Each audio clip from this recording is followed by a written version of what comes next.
aqui na simbologia do que foram as conferências municipais, intermunicipais, estaduais, as edições das conferências nacionais de educação, que congregaram lutas e congregaram também esses sujeitos coletivos por uma pauta progressista, que hoje nós temos. Aqui eu vou utilizar a expressão, que, a meu ver, sintetiza bem, utilizada pelo nosso colega professor Luiz Carlos de Freitas, que tem apresentado uma contribuição ao debate, chamando de reformadores empresariais, destacando que esse conjunto que fala em nome desses reformadores estão numa pauta contraditória ao que nós fomos produzindo historicamente. Nesse sentido, eu queria destacar, por exemplo, como foi o debate sobre os princípios basilares do ensino nacional. Né? Vou pegar alguns aspectos. Qual é o recorte aqui? É aquilo que foi apresentado no marco legal e quais foram os processos que foram reformulando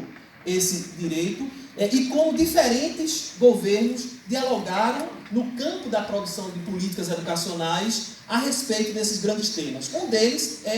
Um deles aqui colocado são os princípios da educação nacional. Esses princípios foram instituídos na própria LDB, ressaltando, primeiro, dentre outros, né, a liberdade sai da liberdade de cátedra e ganha uma amplitude para a liberdade de aprender, ensinar, pesquisar, divulgar a cultura, o pensamento, a arte e o saber, e também institui o pluralismo de ideias e concepções pedagógicas. Então, nós partimos de uma lei de diretrizes e bases que compreende esses incisos aí como princípios da educação nacional e que no governo Lula isso tem sequência, não há grandes tensões no sentido de como esses princípios são colocados.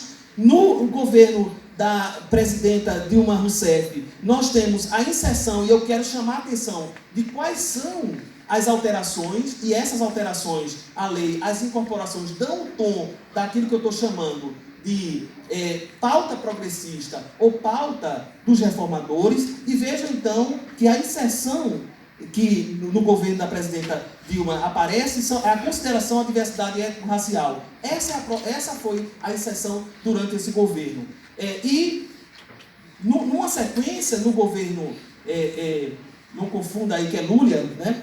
Michel Temer, ele insere também um dos princípios, garantindo o direito à educação e à aprendizagem ao longo da vida, com um sentido aqui que a gente pode discutir. E o que é que eu quero tensionar em relação ao governo Bolsonaro? Veja que aqui, quando a pauta é princípios da educação nacional, o que se coloca é uma contradição em relação àquilo que foi historicamente apresentado como, queria ressaltar, da liberdade de cátedra, a pluralidade das ideias, a liberdade de ensinar e aprender. Qual é a contramarcha aqui? É o que está sendo apresentado como escola sem partido.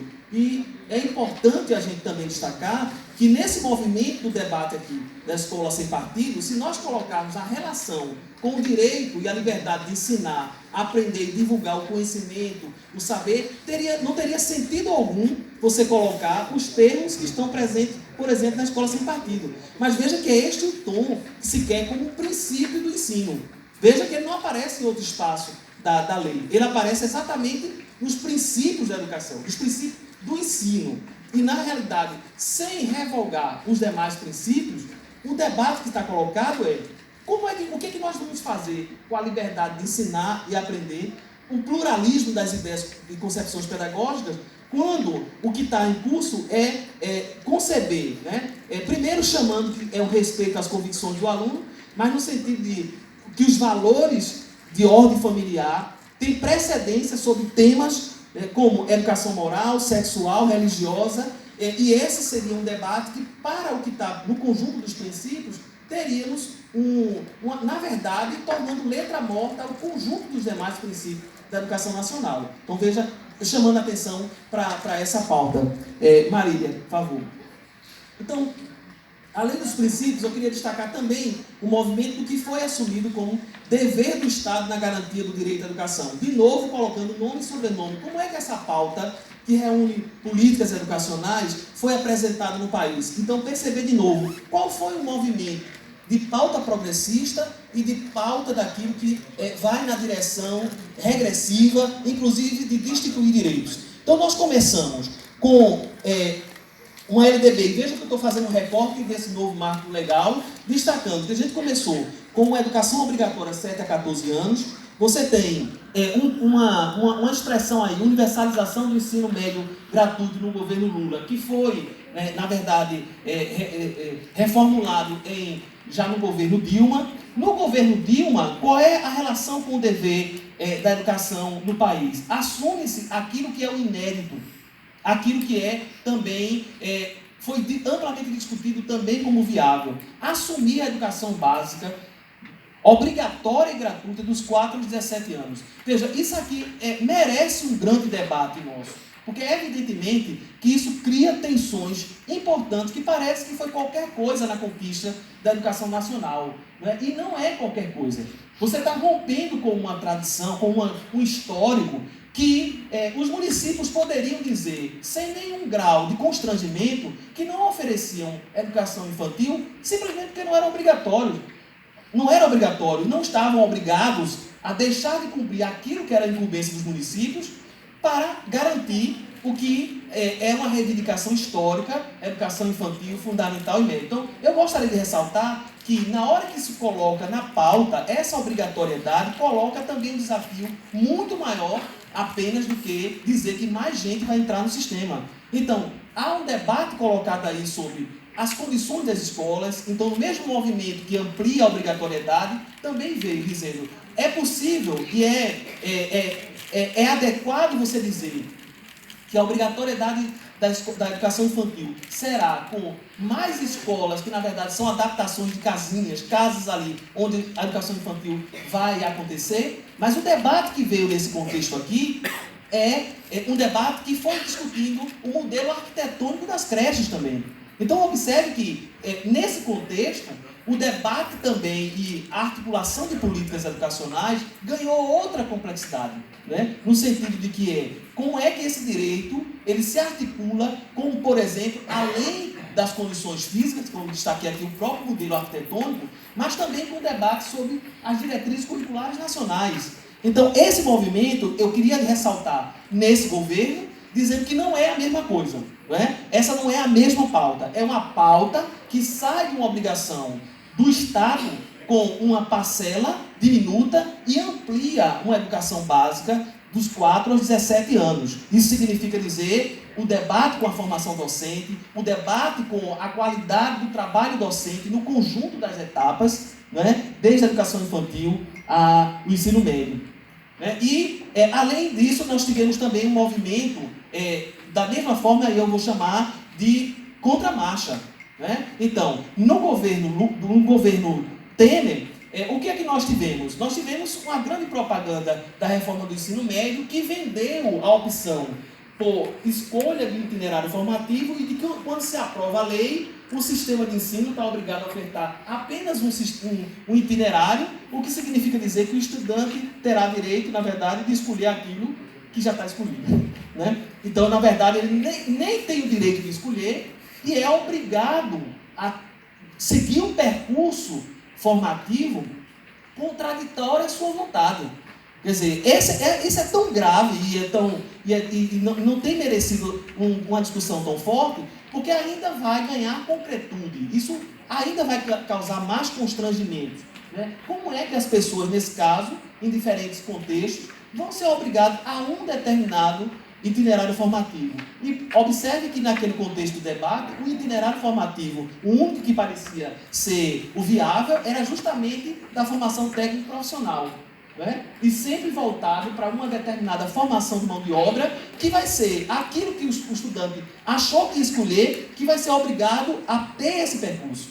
Então, não entendo que isso é a mesma coisa do debate que estava colocado. No governo Bolsonaro, o que está apresentado, e leiamos todos como sempre propostas, que são testadas para ver qual é a reação, mas o que está apresentado como o que é que o Estado se compromete, na verdade é uma negação desse comprometimento.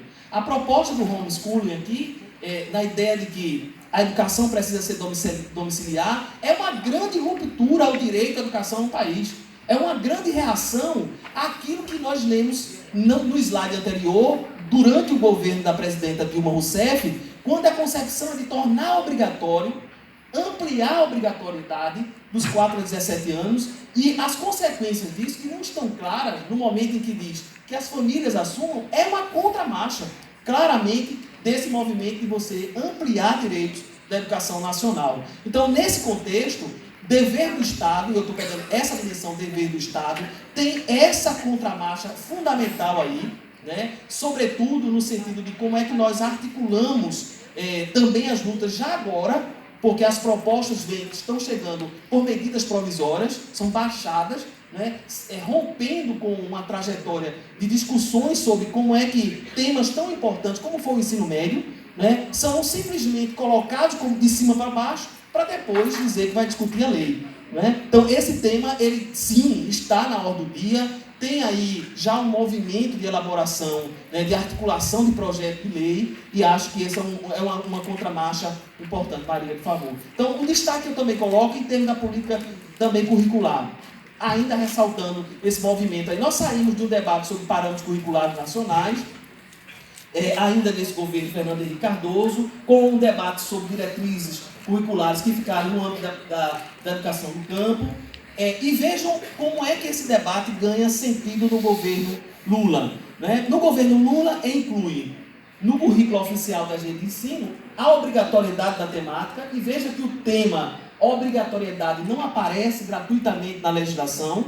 e o que é que se incorpora como obrigatório? A temática História e Cultura Afro-Brasileira. Né? E vejam que isso vai construindo também uma reação que a princípio foi mais velada, mas que ela está estourando agora. E não é por acaso, não é simplesmente porque tem mais gente na universidade, não. A configuração da educação nacional, a configuração do que é educação básica, aquilo que nós também fomos apostando também no âmbito do currículo como inédito, né, e como investimento daquilo que é viável, por exemplo, a discussão justa, merecida, do debate sobre história e cultura afro-brasileira. E nesse movimento, as diretrizes curriculares que foram sendo incorporadas, tanto no contexto das relações étnico-raciais, da educação especial, reconfigurando também o debate da educação infantil, a discussão sobre a educação em situação de privação de liberdade, o debate mais amplo da educação básica e o ensino fundamental. Esse foi o conjunto do que expressou no âmbito da política curricular, e eu aqui estou recortando os documentos que foram instituídos para pensar essa grande área nesse governo. No governo Dilma Rousseff, observe que o que foi colocado na pauta, a Base Nacional Comum Curricular, na verdade, a Base Nacional Comum, eu queria ressaltar que essa também era uma luta histórica, era um debate que a área não vinha se enfrentando. O debate que nós estamos fazendo mais recentemente é qual a base, mas a área nunca negou que a educação precisa discutir a base, né? Precisa ter como parâmetro qual é a base comum. E isso foi colocado na pauta, mas foi colocado numa pauta num conjunto onde se discutiu direitos humanos. Vejam os termos que aparecem e vejam quais foram as diretrizes que foram sendo elaboradas. Diretrizes de direitos humanos, ensino médio, educação indígena, educação quilombola, educação ambiental. Não é por acaso. Essas foram as diretrizes que foram sendo desenhadas nesse marco histórico. Evidentemente que eu estou identificando aqui nome e sobrenome do governo, mas que é claro que nós não estamos entendendo que é a pessoa da presidenta, mas um momento histórico que nos permitiu colocar isso na agenda das políticas educacionais, e que essas não são quaisquer agendas. Nós estamos discutindo o tema com direitos humanos. O que é que tem sido discutido como direitos humanos hoje? Discutindo direitos à educação indígena, quilombola e educação ambiental. Como as reações têm sido colocadas? Então, Marília, por favor, o debate também segue junto aos governos seguintes, que a Base Nacional Comum Curricular tomou o espaço no governo Temer, reconfigurando, na verdade, numa direção inversa aquilo que era o debate e as reivindicações da área. Quer dizer, utilizou-se de uma tecnologia e de um campo de atuação caríssimo, como era o ensino médio. Né? O ensino médio foi discutido como medida provisória numa urgência que parecia que não existia nada em debate. E, na verdade, estávamos discutindo o ensino médio. A mesma forma, o debate sobre base nacional comum. O debate estava colocado na área, mas foi também numa urgência, uma falsa urgência, como que ninguém nunca tivesse discutido Base Nacional Comum. Mas para quê? Para justificar muito mais restrição do que é a base, né? E muito menos aquilo que era o campo de ampliação de direitos. E a repercussão forte tem sido no próprio ensino médio, e leamos aqui como foi a própria configuração dessa base, rompendo com o conceito de educação básica, porque você aprova uma base para o ensino médio e depois vai discutir as demais etapas da educação, para o ensino fundamental, e depois vai discutir as demais, a etapa do ensino médio, por exemplo, né? E no governo Bolsonaro apenas apresenta como apreciar a base nacional comum, porque tem muitas coincidências, muitas proximidades com aquilo que veio sendo redesenhado desse tema, né? E aí queria destacar, na sequência, um tema caríssimo também, que é o financiamento da educação. Quais foram as pautas que foram colocadas também nessa marcha e contramarcha?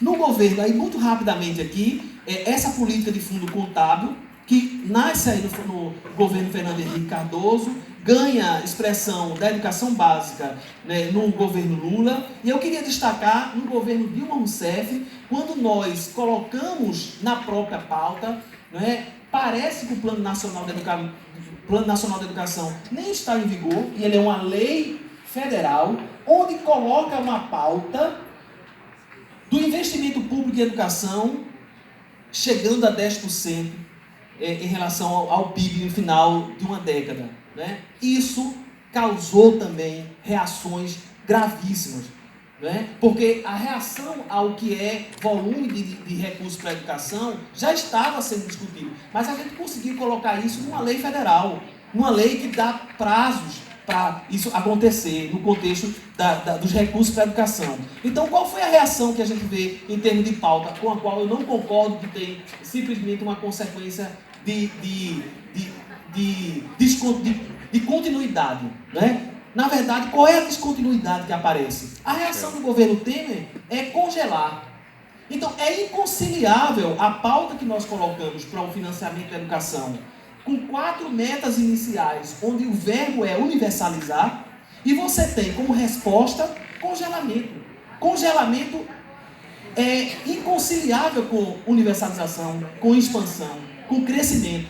Então, aqui a contramarcha é muito evidente em dizer aquilo que vocês ampliaram como obrigatoriedade, aquilo que vocês estabeleceram como garantir a obrigação, ampliando recursos, a gente dá uma resposta. Congela investimentos por 20 anos. O inédito, quantas vezes, não é, Helena, nós discutimos isso, inclusive no âmbito do programa Fora da Curva, não é? Debates colocados junto aos sindicatos, dizendo sui generis uma situação como essa, congelar por 20 anos políticas públicas. E nesse caso, a resposta direta é a ruptura com aquilo que historicamente estava colocado. E a proposta do governo Bolsonaro é a desvinculação de recursos. Seguindo, você congela recursos em políticas públicas e depois agrava com a desvinculação.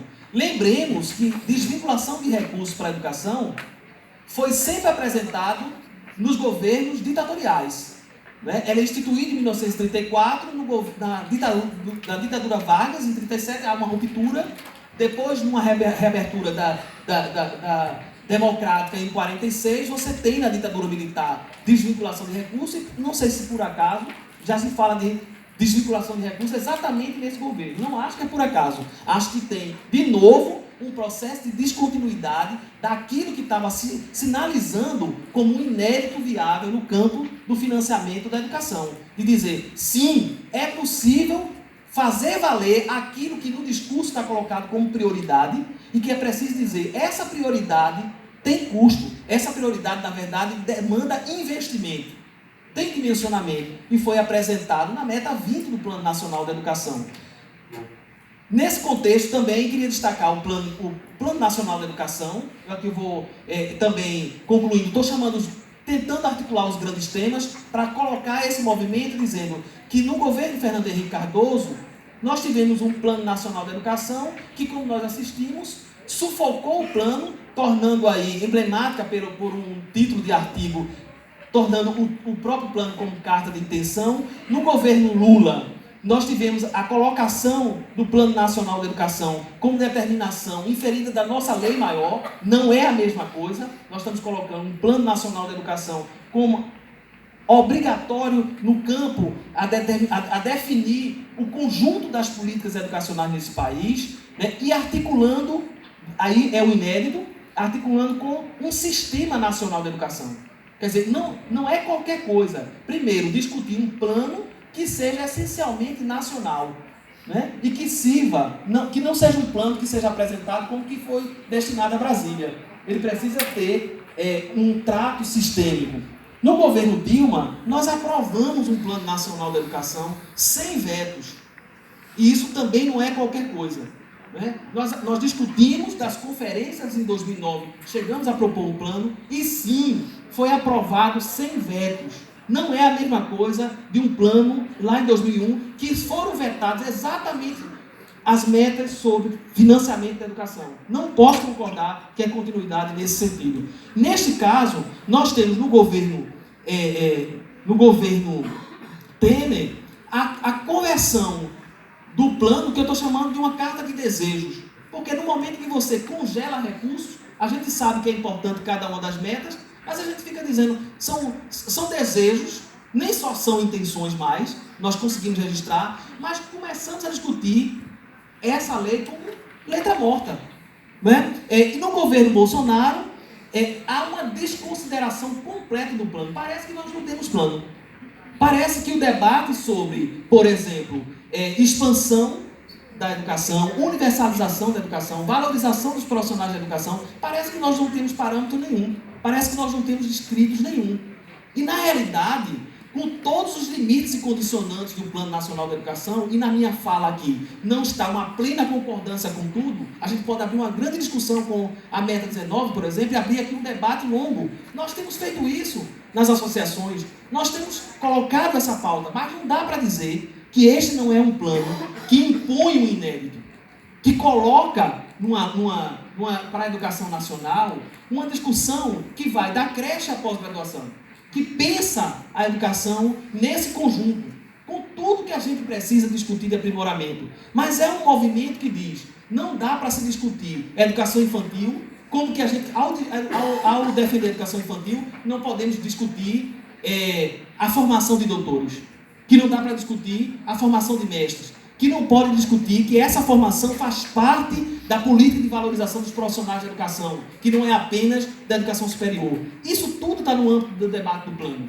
E é nesse contexto que a reação hoje, nesse caso do governo da vez, é dizer, nós não temos plano, não se fala no plano, nem sequer para discordar.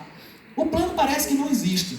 Nesse caso, a grande contramarcha aí é de tentar invisibilizá-lo e fazer de conta que nem os profissionais da educação, tomados com outras pautas, porque de repente a gente precisa passar a discutir o futuris, né? De repente a gente tem que discutir pautas que são impostas e as pautas que nós construímos. A gente precisa abrir mão, dentre elas o Plano Nacional de Educação. Marília. E aí queria fechar aqui essa parte do debate, exatamente colocando como isso vai ao encontro, né, de também contramarchas, né, ou produz contramarchas, especialmente no campo da educação básica, e especialmente aqui, profissionais da educação. Nesse contexto, também queria dar nome e sobrenome. No governo Fernando Henrique Cardoso, houve um debate já ali na Lei de Diretriz e Base sobre a formação dos professores em nível superior, né, tratando a formação da educação básica nesse contexto. No governo Lula, o debate sobre o piso nacional, piso salarial profissional nacional. Né, essa não é uma pauta qualquer, essa é uma pauta que coloca para a educação nacional não só remuneração inicial. A gente tem visto aí os prefeitos alardeando o pagamento do piso, tentando confundir a sociedade que piso é teto, né? E na verdade é dizer assim, pagar o piso merece alardear, e o próprio piso disse, é um ponto de partida. Esse contexto também não é qualquer coisa, porque nele nós temos também debates importantes, sobretudo limite da carga horária que deve ser tratado na interação com os educandos, 2/3. E vejam que isso significa dizer, é uma política de valorização de quais as outras dimensões que compõem a carga horária docente, também está no piso. Só quero ressaltar rapidamente que não é um piso que trata somente de vencimento inicial. Ali falta muito do cumprimento do piso, porque não é simplesmente dizer aqui nós pagamos o piso. A lei é para dizer o que é que você está fazendo com a carreira, com a valorização das as demais dimensões.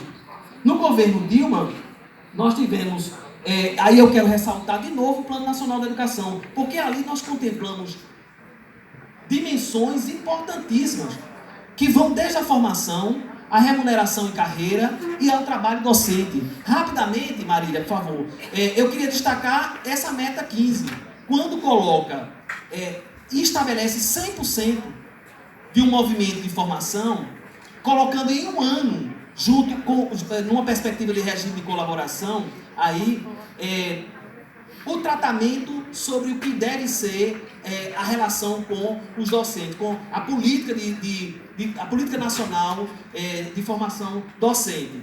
Marília, por favor. Queria destacar que nesse contexto, nós temos hoje no país um movimento que começou a tensionar também nessa área. Né? Em termos de educação infantil, percentual de docentes e professores com formação superior, a gente teve um movimento, né, que em 2013 estava em 42%, nós temos com 46% aí em 2016. Observe que esse movimento, aí há muito a fazer. Né? É uma pauta que está colocada tanto para os anos iniciais, para os anos finais e para o ensino médio. Eu estou destacando que esse conjunto, que é do inédito, colocando, e eu estou pegando os dados do próprio movimento de governo, indicando que veja a distância que nós temos por 100%. A gente colocou na pauta 100%, em termos da formação adequada, e estamos com 46% da educação infantil, 59% do ensino fundamental, os anos finais do ensino fundamental também, metade, 60% do ensino médio. Por favor, Marília.